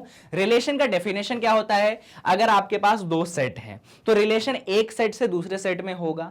इसका जो मेन डेफिनेशन है वो ये रहता है कि रिलेशन आर एक सेट होता है और वो सबसेट होता है आपके कार्टेशियन प्रोडक्ट का। अगर आपने रिलेशन ए से बी में बनाया है तो एक किसका सबसेट होगा, ए इंटू बी का सबसेट होगा। उसके बाद मैंने बोला कि अगर आप रिलेशन को डिफाइन करना चाहते हैं तो आप सेट बिल्डर फॉर्म की मदद से डिफाइन करते हैं, और ये उसका रहा डेफिनेशन कि भाई रिलेशन आर का जो एलिमेंट होगा ऑर्डर्ड पेयर होगा तो एक्स y है, और वो x, y किस कंडीशन को सेटिस्फाई करते हैं, तो जब मैं x का स्क्वायर करता हूं तो y बनता है, जहां पे x बिलोंग करना चाहिए a वाले सेट को, y बिलोंग करना चाहिए b वाले सेट को। तो इस डेफिनेशन के अनुसार मैंने कुछ ये एलिमेंट्स लिखे और फिर मैंने चेक किया कि भाई ये रिलेशन है कि नहीं है। अगर ये रिलेशन है तो उसको इस कंडीशन को सेटिस्फाई करना पड़ेगा कि वो a इंटू बी का सबसेट हो। तो यहां पे मैंने दोनों का बढ़िया सा कार्टेशियन प्रोडक्ट निकाला और मैंने चेक किया कि जी हां ये चीज इसका सबसेट है, इसीलिए भैया ये रिलेशन वैलिड है। अब रिलेशन को हम इस डायग्राम की मदद से भी दिखाते हैं, जहां पे जो आपका पहला सेट होता है उसकी ड्राइंग पहले बनाइए, जो दूसरा सेट होता है उसकी ड्राइंग बाद में बनाइए, और जो एलिमेंट जिस एलिमेंट से रिलेटेड है वहां पे ऐसे एक तीर मारिए, ठीक है। इसमें तीन इंपॉर्टेंट शब्द होते हैं, एक होता है डोमेन, एक होता है रेंज और दूसरा होता है कोडोमेन। डोमेन का मतलब होता है जो ऑर्डर्ड पेयर आपने रिलेशन में बनाया है उन सभी के फर्स्ट एलिमेंट। रेंज का मतलब होता है जो ऑर्डर्ड पेयर आपने बनाया है उसमें सेकंड एलिमेंट। और फाइनली होता है आपके पास कोडोमेन, जो पीछे वाला पूरा सेट है वो क्या बनता है, वो बनता है कोडोमेन। ये था लेखा जोखा भैया रिलेशन का। इस तरीके से मैंने रिलेशन जो है आपको समझा दिया है, डिफाइन कर दिया है। चाहे तो आप बढ़िया सा इसका एक स्क्रीनशॉट ले सकते सकते हैं, आप अपनी कॉपियों में लिख सकते हैं। लेकिन सुनिए, रिलेशन में सिर्फ इतनी कहानी नहीं होती है, रिलेशन में इसके अलावा बहुत सारी कहानियां होती हैं, लेकिन अगर शॉर्ट में समराइज करें चीजों को तो इतनी कहानियां जो है आपकी काफी होंगी। ठीक है, याद रहेगा भाई रिलेशन क्या होता है एक सेट से दूसरे सेट में और कैसे काम करता है, कोई कंफ्यूजन तो नहीं है आपको रिलेशन में? बढ़िया। अब एक बार जब हम रिलेशन समझ चुके हैं, हमने इसका डेफिनेशन समझ लिया है, इसके बाद क्या चीजें आती हैं, चलिए हम जरा उन पे बढ़। देखिए, एक छोटी सी चीज रह गई जो मुझे आपको बतानी है। मुझे आपको एक छोटा सा कॉन्सेप्ट बताना है। मैं जरा इस पोर्शन को मिटा देता हूं, इसकी जरूरत हमें नहीं है। कॉन्सेप्ट है इमेज और प्री इमेज का। ये कॉन्सेप्ट बहुत यूजफुल है अगर हम फंक्शंस को समझना चाहते हैं। हाँ सर, बताइए जरा क्या बताना चाहते हैं। क्या बता रहा हूं मैं आपको समझाने की कोशिश कर रहा हूं image and pre image. Image क्या होता है और प्री इमेज क्या होता है जब आप एक रिलेशन को पढ़ते हैं। ठीक है, यहां पे देखिएगा। अच्छा एक बात बताइए, इस रिलेशन में क्या क्या एलिमेंट्स हैं? तो सर आप बोलेंगे कि सर हमारे रिलेशन में जो है अलग अलग एलिमेंट्स हैं, जैसे कि हमारे रिलेशन में एक एलिमेंट है 1,1, ठीक है, एक एलिमेंट है सर हमारे पास 2,4, एक एलिमेंट है सर हमारे पास 3,9। ये अलग अलग एलिमेंट्स हैं हमारे रिलेशन में। जब हमने 1 को इनपुट किया तो हमें आउटपुट क्या मिला? 1 मिला। जब हमने 2 को इनपुट किया तो हमें आउटपुट क्या मिला? 4 मिला। जब हमने 3 को इनपुट किया हमें आउटपुट क्या मिला? 9 मिला। बच्चों ये जो आगे आगे वाले एलिमेंट्स हैं, जैसे कि चलो आगे वाले छोड़ो, पीछे वाले एलिमेंट की बात करो। ये 1 किससे रिलेटेड है सर? 1 से रिलेटेड है। 2 किससे रिलेटेड है सर? 4 से रिलेटेड है। और 3 किससे रिलेटेड है सर? 9 से रिलेटेड है। तो अगर मैं यहां पे बात करूं इमेज ऑफ 1 की, किसकी बात कर रहा हूं मैं बात कर रहा हूं इमेज ऑफ 1। तो ये 1 का इमेज क्या आया? 1। तो इमेज ऑफ 1 क्या हो जाएगा? 1 हो जाएगा। ऐसे ही अगर मैं यहां पे बात कर लूं इमेज ऑफ 2 की, मैं यहां पे क्या बात कर लूं? Image of 2। तो 2 इनपुट करने पे क्या आया? 4 आया। तो इमेज ऑफ 2 क्या हो जाएगा भाई? 4 आ जाएगा। ऐसे ही मैं यहां पे बात कर लूं इमेज ऑफ 3। 3 का इमेज देखिए, तो इमेज ऑफ 3 जो है आपके पास क्या बनता है? 9 बनता है। यानी कि 3 पुट करने पे आउटपुट क्या आ चुका है? 9 आ चुका है। तो समझ गए इमेज क्या होता है? जैसे 1 है उसका इमेज 1 हो गया, 2 का इमेज 4 हो गया, 3 का इमेज क्या हो गया? 9 हो गया। तो सर ये प्री इमेज क्या है? तो प्री इमेज इमेज का उल्टा होता है। प्री इमेज क्या होता है भाई? इमेज का उल्टा। जैसे देखो भाई 1 पुट करने पे आंसर 1 आया, इमेज ऑफ 1 क्या हो गया? 1 आ गया। इस पे मत देखो, दूसरे वाले पे देखो। 2 पुट करने पे आंसर क्या आया? 4 आया। तो इमेज ऑफ 2 क्या हो गया? 4 हो गया। लेकिन मैं इसी को उल्टा कर दूं, प्री इमेज ऑफ 4 पूछ लूं, मैं आपसे क्या पूछ लूं? Pre image of 4। तो प्री इमेज ऑफ 4 क्या आंसर कर दोगे आप? 2। समझ गए? रिवर्स में आना है भाई। 2 का इमेज 4 है तो 4 का प्री इमेज क्या है? 2 है। 3 का इमेज 9 है तो 9 का प्री इमेज क्या है? 3 है। 1 का इमेज 1 है तो 1 का प्री इमेज क्या होगा? 1 होगा। समझ गए इमेज और प्री इमेज कैसे काम करता है? जो इमेज होता है 1 का इमेज 1 तो 1 का प्री इमेज 1, 2 का इमेज 4 तो 4 का प्री इमेज 2, 3 का इमेज 9 तो 9 का प्री इमेज 3। ये कॉन्सेप्ट है आपका इमेज और प्री इमेज का। आई होप ये कॉन्सेप्ट जो है आपको समझ में आ गया होगा। जब हम एक बार ये इमेज प्री इमेज वाली कहानी समझ चुके हैं, अब आ सकते हैं हम हमारे नेक्स्ट टॉपिक, जो कि है कौन? जो कि है हमारे पास कि भाई फंक्शंस क्या होते हैं। वापस से हम फंक्शन को एक लाइन में डिफाइन करते हैं। अगर मैं फंक्शन को डिफाइन करूं तो बस ऐसे डिफाइन कर देंगे, it is a special relation, it is a special relation, it is a special relation, it is a special relation where all the elements of domain, where all the elements of domain, where all the elements of domain, domain समझ गए ना, मतलब आगे वाला set, where all the elements of domain have unique image, where all the elements of domain have unique image. ये है इसका भैया सिंपल सा डेफिनेशन। अब सर ये डेफिनेशन में क्या बातें हैं जरा आप वो समझाइए। तो मैं फंक्शन को समझाने के लिए मैं सिंपल एग्जांपल्स लेता हूं और धीरे धीरे अपन उसको अच्छे से समझेंगे। चलिए एक सेट ले लेते हैं हम ए। हमने ए सेट ले लिया है कुछ ऐसा 1 2 3 और 4, ठीक है। एक हम सेट ले लेते हैं बी, हम इसको यहां पे लिख लेते हैं, ठीक है। जस्ट अ सेकेंड भाई, मिट जाओ तुम। हाँ, एक सेट ले लेते हैं हम बी, और बी हमने ले लिया है ए comma B comma C comma D. हमने कुछ ऐसा लिया है।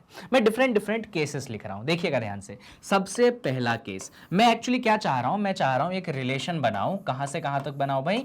ए सेट से बी सेट में बनाओ। समझ जाओगे ना, रिलेशन बना रहे हैं हम। सबसे पहला रिलेशन बना रहे हैं और ये भाई रिलेशन को मैं डायरेक्ट रोस्टर फॉर्म में लिख रहा हूं, मैं मतलब उसके वो नहीं लिख रहा हूं, सेट बिल्डर फॉर्म नहीं लिख रहा हूं, मैं डायरेक्ट इसका रोस्टर फॉर्म लिख रहा हूं। तो मैंने लिख दिया कि 1 जो है भाई ए से रिलेटेड है, और 2 जो है वो बी से रिलेटेड है, और 3 जो है वो सी से रिलेटेड है। बढ़िया, मैंने ऐसा लिख दिया। ठीक है, ये फर्स्ट केस हो गया। फिर इसके बाद मैं एक सेकंड केस बना देता हूं। तो सेकंड केस मैंने कुछ ऐसा रख दिया कि भाई मेरा रिलेशन में ऐसे एलिमेंट है कि 1 जो है मेरे ए से रिलेटेड है, यहाँ पे 2 जो है ये मेरे बी से रिलेटेड है, और 2 जो है ये सी से भी रिलेटेड है, और फिर 3 जो है, इसको नीचे लिख दो भाई, 3 जो है वो किससे रिलेट कर देते हैं हम, फॉर एग्जाम्पल डी से रिलेट कर देते हैं, और 4 को हम सी से रिलेट कर देते हैं। कुछ बढ़िया सा अपन ने ऐसा बना दिया। ठीक है, ये अपन ने दूसरा केस ले लिया, और एक और तीसरा केस ले लेते हैं बढ़िया सा, एक थर्ड केस जो अपने को असली केस चाहिए ना, ये है असली चीज जो अपने को समझाएगा फंक्शन होता क्या है भाई। ये अच्छा, रिलेशन का नाम रख दो भाई, इस रिलेशन को R1 बुला दो आप, इस रिलेशन को आप R2 बुला दो। ठीक है, और एक रिलेशन हम ले लेते हैं R3। अब ये R3 बड़ा बढ़िया रिलेशन लेंगे हम। ये हम ऐसा लेंगे कि 1 जो है बढ़िया तरीके से A से रिलेटेड है, 2 जो है वो बढ़िया तरीके से B से रिलेट हो गया भाई, 3 हमने रिलेट कर दिया है C से, और 4 हमने रिलेट कर दिया है D से। कुछ इस तरीके से हमने हमारे 3 रिलेशन बना लिए। ठीक, डन, समझ में आया। अब इन रिलेशन को हम डायग्राम से रिप्रेजेंट करेंगे, जैसे यहां पे हमने डायग्राम्स बनाए थे ना, ऐसा ही कुछ डायग्राम चाहता हूं मैं इन तीनों में हम बनाए। चलिए सबसे पहले इसमें बनाते हैं।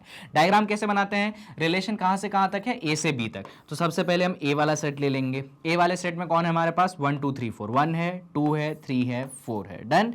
यहां पे हमारे पास बी वाला सेट है। बी वाले सेट में कौन कौन है भाई, ए है, बी है, सी है और डी है। सिर्फ डायग्राम बनाइए। 1 ए से रिलेट हो गया तो 1 से तीर निकला ए में गया, 2 बी से रिलेट हो गया, 2 से तीर निकला बी में गया, 3 सी से रिलेट हो गया, 3 से तीर निकला सी में चला गया, और कहानी रुक गई। डन। ठीक है भाई, इसमें डायग्राम बनाइए। तो ये हो गया हमारे पास ए वाला सेट, अगेन 1 2 3 एंड 4।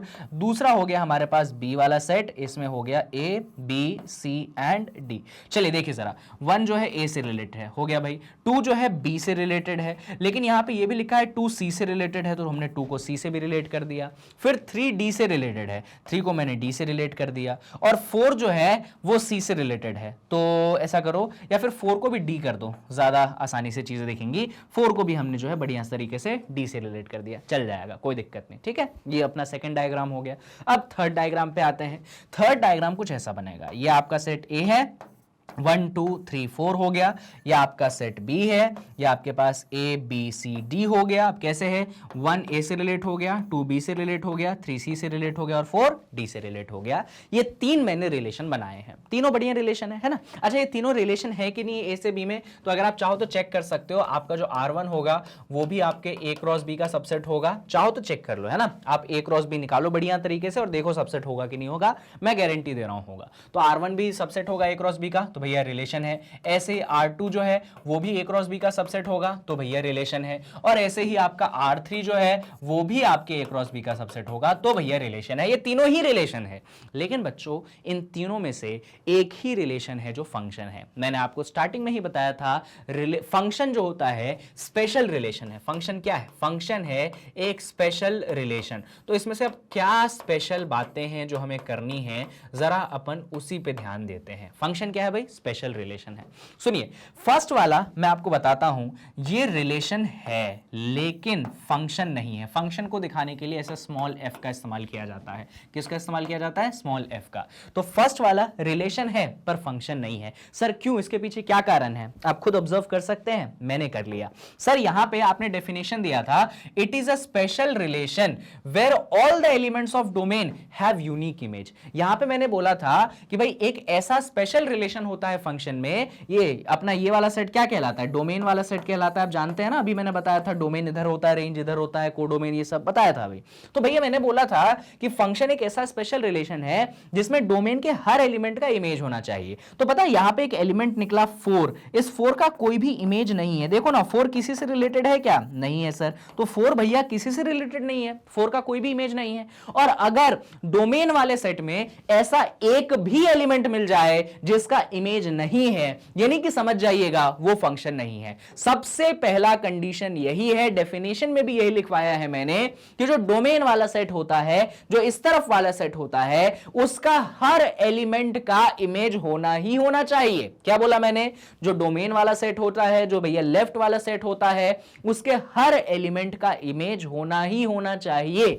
लेकिन यहां पे 4 एक ऐसा एलिमेंट है जिसका कोई भी इमेज नहीं है। अब क्योंकि 4 का इमेज नहीं है, यह रिलेशन है क्योंकि उसने इस कंडीशन को सेटिस्फाई कर दिया, पर यह फंक्शन नहीं है। Why it is not a function? क्योंकि 4 का इमेज नहीं है। ठीक है सर, सेकंड वाला तो होना चाहिए ना सर। देखो ना, सेकंड में 1 का भी इमेज है, 2 का भी इमेज है, 3 का भी इमेज है, 4 का भी इमेज है, इसको बोल दो फंक्शन। पर आपको जान के बहुत दुख होगा कि बिल्कुल ये रिलेशन तो है, R1 रिलेशन तो है, लेकिन अगर मैं बात कर लूं फंक्शन की तो ये भी फंक्शन नहीं है। सर इसमें क्या दिक्कत है? आपने बोला था हर का इमेज होना चाहिए। देखो सर, 1 का इमेज है, 2 का इमेज है, 3 का इमेज है, 4 का इमेज है, सबका इमेज है, बोल दो इसको फंक्शन। प्रॉब्लम है बच्चों। क्या प्रॉब्लम है सर? सर यहां पे एक ऐसा एलिमेंट है 2 जिसके दो इमेज हैं, जिसके दो इमेज हैं भैया। 2 बी से भी रिलेटेड है और 2 सी से भी रिलेटेड है। और मैंने एक शब्द इस्तेमाल किया था मेरे डेफिनेशन में कि इमेज होना चाहिए यूनिक। यूनिक का मतलब होता है इकलौता, यूनिक का मतलब होता है इकलौता। यहां पे 2 एक ऐसा एलिमेंट है जिसका इकलौता इमेज नहीं है भाई, दो इमेज है। वो एक बी से भी रिलेटेड है और सी से भी रिलेटेड है। तो अगर एक ऐसा एलिमेंट आ गया, यहां पे मैंने मान लिया सबके इमेज है। देखो यहां पे तो टेंशन थी, एक का इमेज ही नहीं था, मान लिया। इधर तो भैया सबके इमेज थे, लेकिन टेंशन क्या आ गई? टेंशन ये आ गई कि ये जो एलिमेंट है 2, इसके दो इमेज है, यानी कि इसका यूनिक इमेज नहीं है। और अगर आपको ऐसा एक भी एलिमेंट मिल जाए जिसका अगर यूनिक इमेज नहीं है तो वो फंक्शन नहीं है। यानी कि 2 क्राइटेरिया बन गए फंक्शन के लिए। कितने क्राइटेरिया बन गए भाई? 2 क्राइटेरिया बन गए फंक्शन के लिए।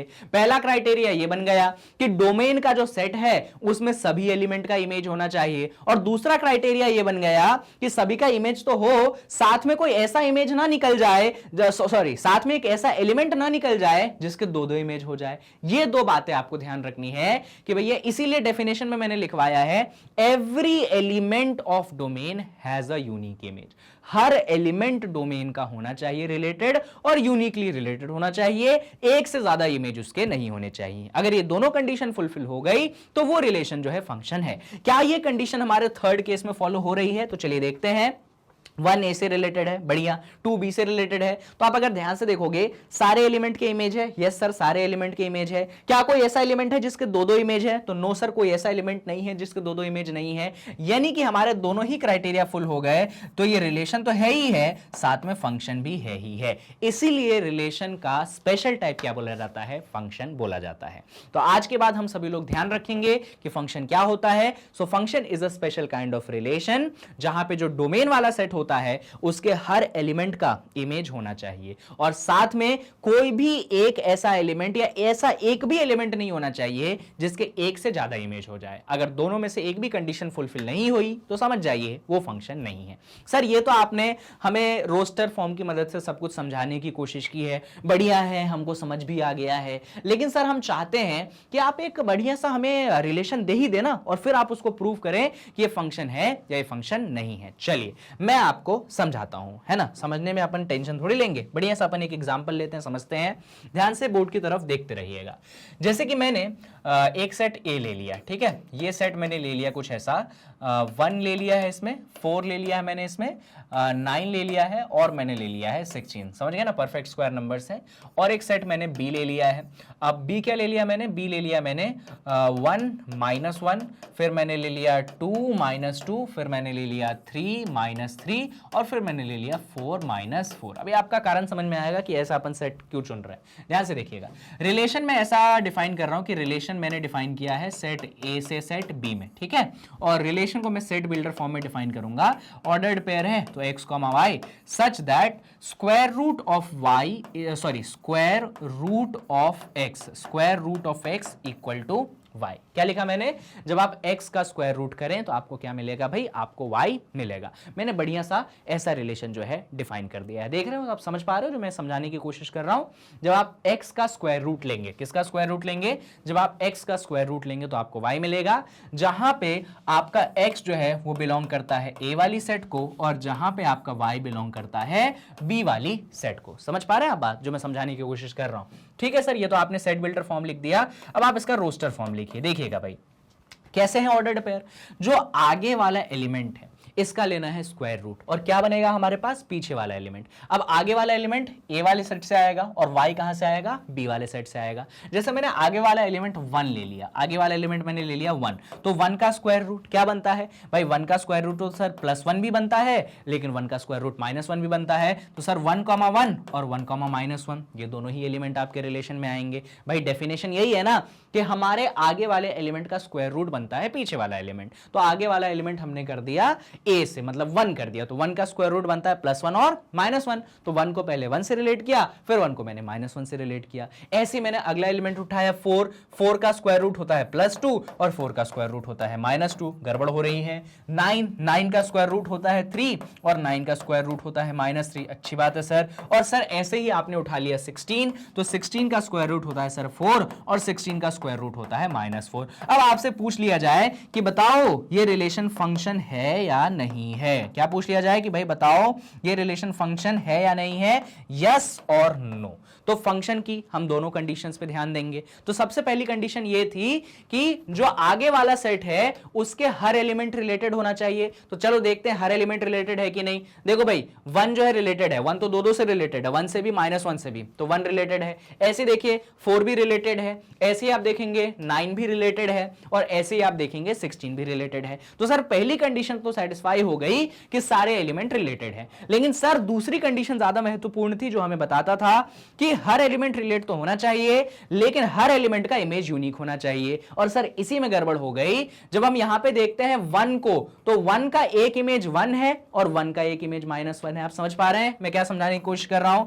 अगर आप यहां पे 1 का इमेज देखते हैं तो एक बार +1 आ गया और दूसरी बार क्या आ गया, -1 आ गया। तो क्या 1 का यूनिक इमेज है, सर नहीं है। और सर ऐसा अगर एक भी एलिमेंट हमें मिल जाए जिसका यूनिक इमेज ना हो तो वो फंक्शन नहीं है, यानी कि आंसर क्या आ जाएगा, this is not a function. यहां पे तो सिर्फ आप एक एलिमेंट नहीं, हर एलिमेंट पे ऐसा ही हो रहा है। अगर आप यहां पे 4 का इमेज निकालेंगे, अगर यहां पे आप 4 का इमेज निकालेंगे तो उसमें भी आपको +2 मिल रहा है और -2 मिल रहा है। देखो भाई 4 के भी दो इमेज है, कहानी खत्म, ये फंक्शन नहीं हो सकता। ऐसे आप देख लो 9 का इमेज निकालो, अगर आप इमेज ऑफ 9 निकालोगे तो आपको इसमें एक बार +3 मिलेगा, एक बार -3 मिलेगा। भाई ये भी फंक्शन नहीं हो सकता है ना। मतलब कोई भी एक भी एलिमेंट ऐसा हो जाए ना जिसके एक से ज्यादा इमेज आ जाए, वो फंक्शन की कैटेगरी में नहीं है। आप 16 पे चले जाइए, अगर आप 16 की इमेज की बात करेंगे तो एक बार +4 आ जाएगा, एक बार -4 आ जाएगा। अगेन ये सारे कंडीशन हमको ये बताते हैं कि ये फंक्शन नहीं है। तो इस केस में जी हाँ ये रिलेशन है, ये रिलेशन है, उसमें कोई डाउट नहीं है, दिस इज अ रिलेशन। अच्छा रिलेशन क्यों है तो उसका भी रीजन है। भैया रिलेशन ये इसलिए है क्योंकि ये सबसेट है। किसका सबसेट है, A क्रॉस B का सबसेट है। यकीन नहीं हो रहा तो आप A क्रॉस B को निकालो और आप देखो कि भाई वो R ये जो एलिमेंट्स हैं उसका सबसेट बन रहे हैं कि नहीं बन रहे हैं। बनेंगे, बिल्कुल 100% बनेंगे। लेकिन प्रॉब्लम यहां सबसे बड़ी ये है कि फंक्शन की पहली कंडीशन सेटिस्फाइड है कि हर एलिमेंट रिलेट होना चाहिए। 1 भी रिलेटेड है, 4 भी रिलेटेड है, 9 है, 16 है, सब रिलेटेड है।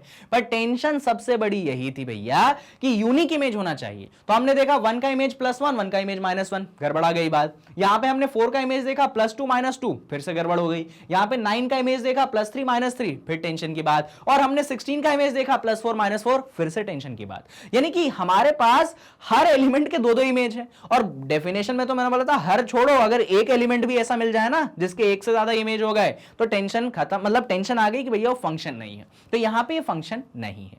लेकिन इसी को अगर आपको कोई बोले अच्छा यार ये तो यार टेंशन की बात हो गई, फंक्शन तो है नहीं, आप मुझे एक ऐसा एग्जांपल दे दो सेम, मतलब ये जो आपने रिलेशन अभी बताया था ना सर, आप इसको फंक्शन में कन्वर्ट कर दीजिए। आप इसको किस में कन्वर्ट कर दीजिए, फंक्शन में कन्वर्ट कर दीजिए। तो आइए मैं इसको फंक्शन में कन्वर्ट कर देता हूं। देखिएगा बोर्ड पे भाई हमारे पास सेट ए क्या था, सेट ए था हमारे पास 1, 4, 9 और 16। हमारे पास सेट बी क्या था, सेट बी कुछ ऐसा था 1, -1 +2, -2 और क्या था हमारे पास, और था हमारे पास +3, -3, फिर था हमारे पास +4, -4। अभी भी हमें एक रिलेशन बनाना है, लेकिन इस बार जो हमें रिलेशन बनाना है ना, वो हमें किस में बनाना है भाई, फंक्शन में बना। चलिए देखिए, इसको फंक्शन में हम कन्वर्ट करते हैं तो हमें एक नया डेफिनेशन देना पड़ेगा। पहले तो रिलेशन ही बोलेंगे और देखेंगे फंक्शन होता है कि नहीं होता। तो भाई x, y हमने ले लिया। अब यहाँ पे पिछली बार मैंने क्या बोला था, √(x = y). यहाँ पे मैं ये वाला सिंबल यूज करता हूँ, √(x = y). ऐसा वाला मैंने सिंबल इस्तेमाल कर लिया, जहां पे x बिलोंग करता है कैपिटल A को और y बिलोंग करता है कैपिटल B को। अब आप क्वेश्चन पूछेंगे कि सर वहां पे आपने √(x = y) लिखा था, यहाँ पे आप √(x = y) लिखते हो, कोई फर्क है क्या इसमें? बहुत बड़ा फर्क है, ध्यान से सुनिए। जब भी आप ये वाला सिंबल यूज करते हैं, जैसे आपने लिखा √4, तो आप इसका आंसर क्या लिखते हैं, +2 या -2, या आप ये ऐसा लिख सकते हैं क्या, √4 = -2। तो मैं आपको बता दूं कि जैसे ही ये वाला सिंबल यूज करते हैं ना, तो ये चीज आप यूज नहीं कर सकते हैं। एक्चुअली √4 हमेशा सिर्फ और सिर्फ आपको प्लस वाला टर्म देगा। ये जो सिंबल है, ये वाला जो सिंबल है, ये वाला सिंबल आपको हमेशा सिर्फ पॉजिटिव नंबर्स या कह लो पॉजिटिव स्क्वायर रूट देता है, याद रहेगा। यानी कि इसमें अगर मैं √9 लिख दूंगा तो मुझे आंसर क्या मिलेगा, सिर्फ और सिर्फ 3 मिलेगा, मुझे आंसर -3 नहीं मिलेगा। लेकिन जब मैं √9 लिखता हूं तो मुझे +3 भी मिलेगा, -3 भी मिलेगा। मैं √4 लिखता हूं तो मुझे +2 भी मिलेगा, -2 भी मिलेगा। लेकिन जब मैं ऐसा वाला सिंबल इस्तेमाल कर लेता हूं तो सिर्फ मुझे प्लस वाला आंसर मिलेगा। अब इस चीज को जरा हमने यहां पे इस्तेमाल कर दिया। अब इसके एलिमेंट्स लिखते हैं हम, ध्यान से देखिए। पहले हमने अंडर रूट के अंदर 1 डाला, तो 1 का अंडर रूट हमें क्या मिल जाएगा भाई, 1 मिल जाएगा। अब आप बोलोगे सर -1 भी लो, तो मैं आपको पहले रीजनिंग दे चुका हूं कि ये वाला सिंबल सिर्फ पॉजिटिव आंसर हमें देता है। फिर हमने 4 डाला, तो 4 डाला तो हमें आंसर क्या मिलेगा, 2। क्या हमें -2 मिलेगा इस बार? नहीं मिलेगा, क्योंकि ये सिंबल है तो ये सिंबल सिर्फ पॉजिटिव स्क्वायर रूट देगा। हमने 9 डाल दिया, तो 9 के लिए हमें सिर्फ और सिर्फ +3 मिलेगा। हमने 16 डाल दिया, तो 16 के लिए हमें सिर्फ और सिर्फ +4 मिलेगा। तो इस तरीके से हमारा रिलेशन खत्म हो गया। जो माइनस वाले टर्म्स थे ना, वो हो गए खत्म। अब जरा इस रिलेशन को देखिए, यहां पे अगर आप देखेंगे तो इस सेट के सारे ही एलिमेंट रिलेटेड है। आप ध्यान से देखिए, 1 रिलेटेड है, 4, 9, 16 सब रिलेटेड है। और उससे भी इंपॉर्टेंट रूल ये है कि जब ये रिलेशन बना है, इसमें एक एलिमेंट का एक ही इमेज है। भाई 1 है तो 1 का एक ही इमेज है 1, हमारे पास 4 है तो इसका एक ही इमेज है 2, हमारे पास 9 है इसका एक ही इमेज है 3, हमारे पास 16 है इसका एक ही इमेज है 4। यानी कि हर एलिमेंट का एक ही इमेज है। अब देखो, दोनों ही कंडीशन सेटिस्फाई हो गई। हर एलिमेंट का इमेज होना चाहिए है, हर एलिमेंट का यूनिक इमेज होना चाहिए है। अरे भाई, दोनों कंडीशन सेटिस्फाई हो गई, तो ये रिलेशन अब क्या बन गया, ये रिलेशन अब फंक्शन बन गया। तो यही कुछ था जो मुझे आपको फंक्शन में समझाना था। वैसे तो इस चैप्टर में और बहुत सारी चीजें हैं, यहां पे चैप्टर खत्म नहीं होता है, बहुत सारी चीजें हैं, पर मैंने आपको बोला था कि मैं ब्रीफ में आपको इस चैप्टर का एक्सप्लेनेशन दूंगा सिर्फ कॉन्सेप्ट्स का, तो मैंने दे दिया। अब इस चैप्टर में आता है कंपोजिशन ऑफ फंक्शन। ये सब तो 12th की बातें हो गई। इसमें डिफरेंट टाइप्स ऑफ फंक्शंस होते हैं, डोमेन रेंज पे क्वेश्चंस बनते हैं, बहुत सारी चीजों पे बनते हैं, फंक्शंस के ग्राफ पे क्वेश्चंस बनते हैं। अब ये सारी चीजें जो है, जब मैं आपको क्वेश्चंस कवर करवाऊंगा, short answer, long answer, objective type, तब मैं आपको डिटेल में बताऊंगा कि भाई इस फंक्शन का ग्राफ कैसा बनेगा, या फिर इस फंक्शन में डोमेन क्या है, रेंज क्या है, और बहुत सारी बातें बची हैं। लेकिन वो बातें जब हम क्वेश्चंस डिस्कस करेंगे। तो ये वीडियो सिर्फ फोकस थी आपके इस चैप्टर के मेन कॉन्सेप्ट्स को समझाने के लिए कि भाई रिलेशन क्या होता है, फंक्शन क्या होता है, कार्टेशियन प्रोडक्ट क्या होता है, और वो भी शॉर्ट में, ज्यादा खींचातानी अपन ने कॉन्सेप्ट्स के साथ नहीं करी है। अगर इतनी बातें भी अगर आप समझ गए हैं ना, तो आगे चल के आपको इस चैप्टर के मेन क्वेश्चंस करने में बहुत मदद मिलेगी। चलिए, तो इस वीडियो को एंड करते हैं, पर जाते जाते कुछ बातें हैं वो जरा आप सुन के जाइए। वैसे तो आप जानते ही होंगे ये बातें कि भाई मैग्नेट ब्रेन्स ऐसा प्लेटफॉर्म है जो आपको एजुकेशन प्रोवाइड करवाता है फ्री ऑफ कॉस्ट। यहाँ पे सारी वीडियोस आप फ्री ऑफ कॉस्ट में देख सकते हैं। साथ में इसकी ई बुक्स और ई नोट्स को भी आप अवेल कर सकते हैं। वीडियो में दिए गए डिस्क्रिप्शन में एक लिंक है, उसमें जाइए, आप उसको क्लिक करिए, अवेल कर सकते हैं। इसकी वेबसाइट है www.magnetbrains.com, जहाँ पे और भी बहुत सारे कोर्सेज के वीडियोस आपको मिल जाएंगे। ठीक है, तो ये वीडियो समराइज हो चुकी है। एंड मोस्ट इंपॉर्टेंटली याद रखिएगा कि इस चैप्टर को अभी अपन ने खत्म नहीं किया। यहाँ पे बहुत ब्रीफ में हमने सिर्फ कॉन्सेप्ट डिस्कस डिस्कस किए हैं इस चैप्टर के। अगली जो वीडियो है वहां से हम स्टार्ट करेंगे क्वेश्चन, और जो क्वेश्चंस वाली वीडियो है वहां पे आपके पास काफ़ी सारी चीज़ें होंगी सीखने के लिए, ठीक है। तो हम नेक्स्ट वीडियो में क्वेश्चंस के साथ आएंगे, आपको ढेर सारे क्वेश्चंस मैं करवाऊंगा इस टॉपिक पे जो भी आपके एग्जाम्पलर है, और उसके साथ आपके कॉन्सेप्ट्स भी क्लियर हो जाएंगे। So will meet in next video, till then take care and all the best.